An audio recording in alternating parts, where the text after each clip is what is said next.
नमस्कार, मी प्रशांत कदम। महाविकास आघाडीमध्ये जागा वाटपावरून प्रचंड भांडण सुरू आहे शिवसेना, ठाकरे गट आणि काँग्रेसमध्ये।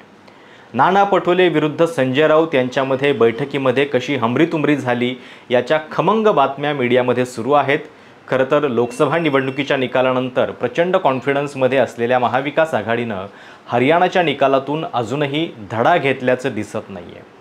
जे चित्र सांगलीच्या जागा वाटपाबद्दल दिसलेलं होतं तशाच पद्धतीनं विधानसभेला देखील काही जागांच्यावरती पुन्हा एकदा शिवसेना, ठाकरे गट आणि काँग्रेस यांच्यामध्ये संघर्ष सुरू आहे आणि हा संघर्ष आता कुठल्या टोकाला जातोय हे बघावं लागेल। लोकसभा निवडणुकीच्या वेळी जेव्हा सांगलीच्या जागेवरून जोरदार हमरीतुमरी सुरू होती त्यावेळी देवेंद्र फडणवीसांचं एक वक्तव्य होतं आणि ते म्हणाले होते की आता काँग्रेस आणि राष्ट्रवादीला कळेल की आम्ही नेमकं काय सहन केलेलं आहे। उद्धव ठाकरेंचा जो स्वभाव आहे या सगळ्या म्हणजे जागा वाटपा संदर्भातला त्याच्यावरून फडणवीसांनी मारलेला हा टोला होता आणि आता लोकसभेपाठोपाठ विधानसभेला सुद्धा शिवसेना काँग्रेस कडून काही जागांची मागणी करते आणि त्याच्यामध्ये हेच दिसतंय। मुळामध्ये बैठक झाली परवा दिवशी 7 तास महाविकास आघाडीची बैठक झाली। जवळपास 260 जागांचा तिढा सुटलेला आहे असं सांगितलं जातंय। आता काहीतरी 28 जागा राहिलेल्या आहेत, पण ज्या जागा राहिलेल्या आहेत त्या महत्त्वाच्या आहेत। विदर्भातल्या आहेत काही जागा, काही मराठवाड्यातल्या आणि थोड्याफार मुंबईतल्या आहेत आणि या जागांवरून ठाकरे गट आणि काँग्रेसमध्ये जोरदार संघर्ष सुरू आहे। काय नेमकं झालं तर विदर्भामध्ये एक स्थिती पहिल्यांदा लक्षात घ्या की विदर्भामध्ये मुख्यतः काँग्रेस आणि भाजप यांचीच ताकद आहे। शिवसेनेचे फार म्हणजे अगदी मागच्या वेळी 4 आमदार निवडून आलेले होते। राष्ट्रवादी शरद पवार म्हणजे एकत्रित असताना राष्ट्रवादी त्यांचे 6 आमदार निवडून आलेले होते। विदर्भात एकूण 62 जागा आहेत, पण मुख्य लढत जी आहे ती काँग्रेस आणि भाजपमध्ये होत असते।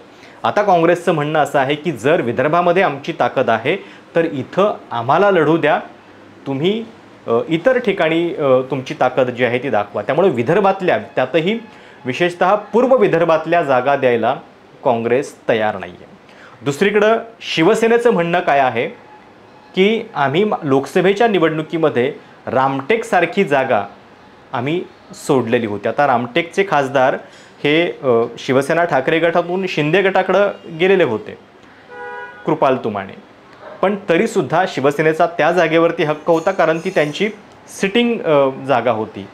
पण ही जागा रामटेकची काँग्रेसला देण्यात आली। अर्थात काँग्रेसकडे चांगला उमेदवार होता, रश्मी बर्वे सुरुवातीच्या उमेदवार होत्या, पण त्यांना जात प्रमाणपत्राच्या वादात अडकवलं गेलं, पण तरीसुद्धा नंतर त्यांचे पती निवडून आले। म्हणजे काँग्रेसचा क्लेम जो होता तो ताकदीनुसार योग्य होता। आता शिवसेना ठाकरे गटाचं असं म्हणणं आहे की जर आम्ही रामटेक सोडली, अमरावती सोडली, अमरावतीमध्ये आमचे आधी खासदार निवडून येत होते, जरी ते मागच्या निवडणुकीमध्ये पराभूत झालेले असले आनंदराव अडसूळ, तरी या 2 मतदारसंघामध्ये आमची याच्या आधीची थोडीफार ताकद आहे, तर तिथं आम्हाला काही जागा लढवायला द्या म्हणून। हा संजय राऊत किंवा शिवसेनेचा जो क्लेम आहे तो काँग्रेस अर्थात नाना पटोलेंना मान्य नाही आहे आणि त्याच्यामुळं हे भांडण जे आहे ते झाल्याचं दिसतंय।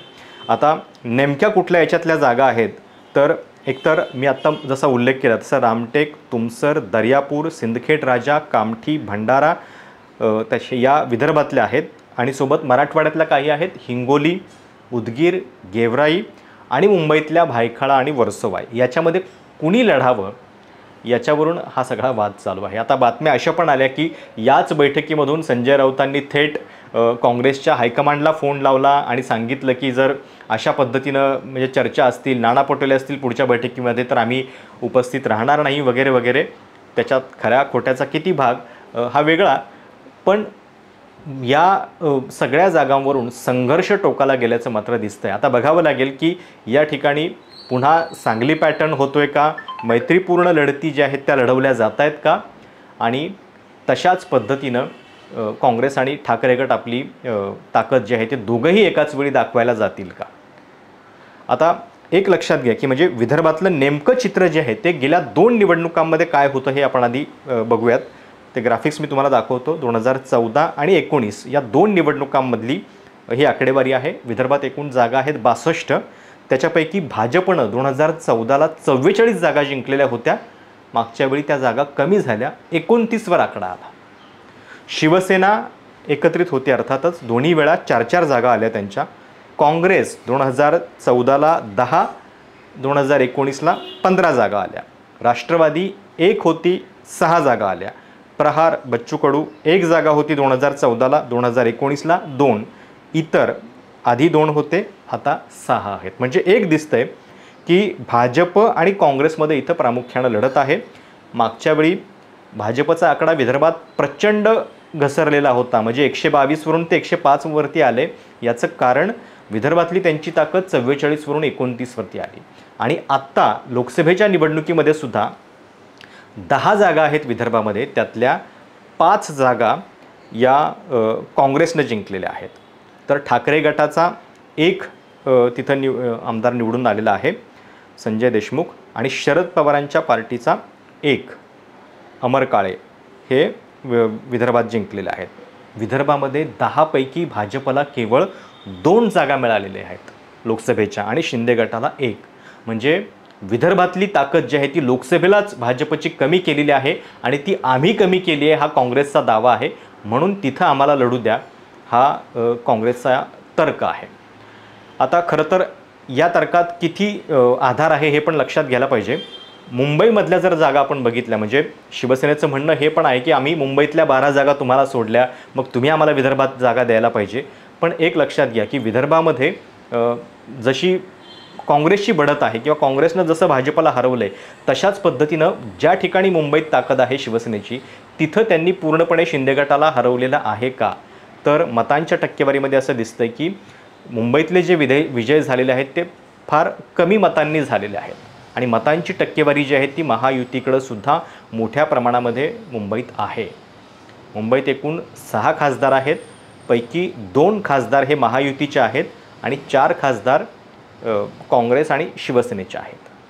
त्यामुळं मुंबई आणि विदर्भ हे 2 पट्टे किंवा 2 प्रादेशिक विभाग आहेत की जिथल्या जागांवरून ही अशी देवाणघेवाण किंवा एक प्रकारे आपली ताकद सांगण्याचा प्रयत्न शिवसेना, ठाकरे गट आणि काँग्रेसमध्ये सुरू आहे. आता काँग्रेसचं म्हणणं असं आहे की मुंबईमध्ये सुद्धा आमची ताकद आहे आणि मुंबईमध्ये आम्ही फार कमी जागा घेतोय, तर किमान विदर्भामध्ये आम्हाला लढू द्यात. सोबतच विदर्भाबद्दल नाना पटोले इतके आग्रही असण्याचं कारण कदाचित हे पण असेल की भविष्यामध्ये जर चित्र बदललं, महाविकास आघाडीचं सरकार येणार असेल, तर त्याच्यामध्ये अर्थातच विदर्भातल्या जागा महत्त्वाच्या ठरतील आणि याच विदर्भातल्या जागांच्यावरती आपण मुख्यमंत्रीपदाचा क्लेम पण करू शकतो. काही दिवसांपूर्वी आपण जाहीरपणे विधानं बघितलेली आहेत की विदर्भाला मुख्यमंत्रीपद जे आहे ते गेल्या 30 वर्षामध्ये मिळालेलं नाही आहे आणि त्यामुळं ते मिळणं आवश्यक आहे, आणि म्हणून कदाचित ही अंतर्गत स्पर्धा जी आहे ती सुरू झालेली आहे. आता सांगलीसारखा हा पॅटर्न खरोखर विधानसभेच्या निवडणुकीमध्ये पाहायला मिळतोय का हे आपल्याला बघावं लागेल. आणि मागच्या वेळी 4 जागा होत्या, त्यातले काही आमदार शिंदे गटाकडं गेलेले पण आहेत. काँग्रेसचं म्हणणं होतं की जर ते आमदार तुम्हाला सोडून गेलेले आहेत तर तुम्ही त्या जागा का मागताय. त्याच्यावरती शिवसेना म्हणजे संजय राऊत असंही म्हणाले की मग अशोक चव्हाण काँग्रेस सोडून गेलेले आहेत तर भोकरची जागा आम्ही लढायची का. अशा पद्धतीनं हे सगळे वाद या बैठकीमध्ये झालेले आहेत.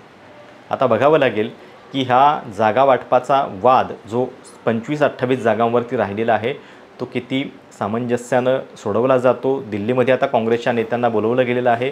पुढच्या बैठकीनंतर एकत्रित पत्रकार परिषदेत यांच्यातली केमिस्ट्री कशी दिसते, कारण कालच्या बैठकीला महाविकास आघाडीचे महत्त्वाचे नेते उपस्थित नव्हते. काल संजय राऊत उपस्थित नव्हते, शरद पवार नव्हते, त्यामुळं एक प्रकारे दुय्यम नेत्यांना त्यांनी आपल्या तिथं पाठवलेलं होतं. आणि पत्रकार परिषदेमध्ये सुद्धा नाना पटोलेंना अगदी आवरावं लागलं. शेजारी अनिल देसाई बसलेले आहेत, त्यावेळी नाना पटोले हे थेटपणे संजय राऊतांच्याबद्दल बोलताना दिसले. बघावं लागेल की हे चित्र आता महायुतीच्या किती पथ्यावर पडतंय. तुम्हाला या सगळ्याबद्दल नेमकं काय वाटतंय? जागा वाटपासाठीची ही भांडणं महाविकास आघाडीला परवडतील का, तोट्यात नेतील का? तुमची मतं काय आहेत कमेंट्समध्ये कळवायला विसरू नका. चॅनल सबस्क्राईब देखील करा. धन्यवाद.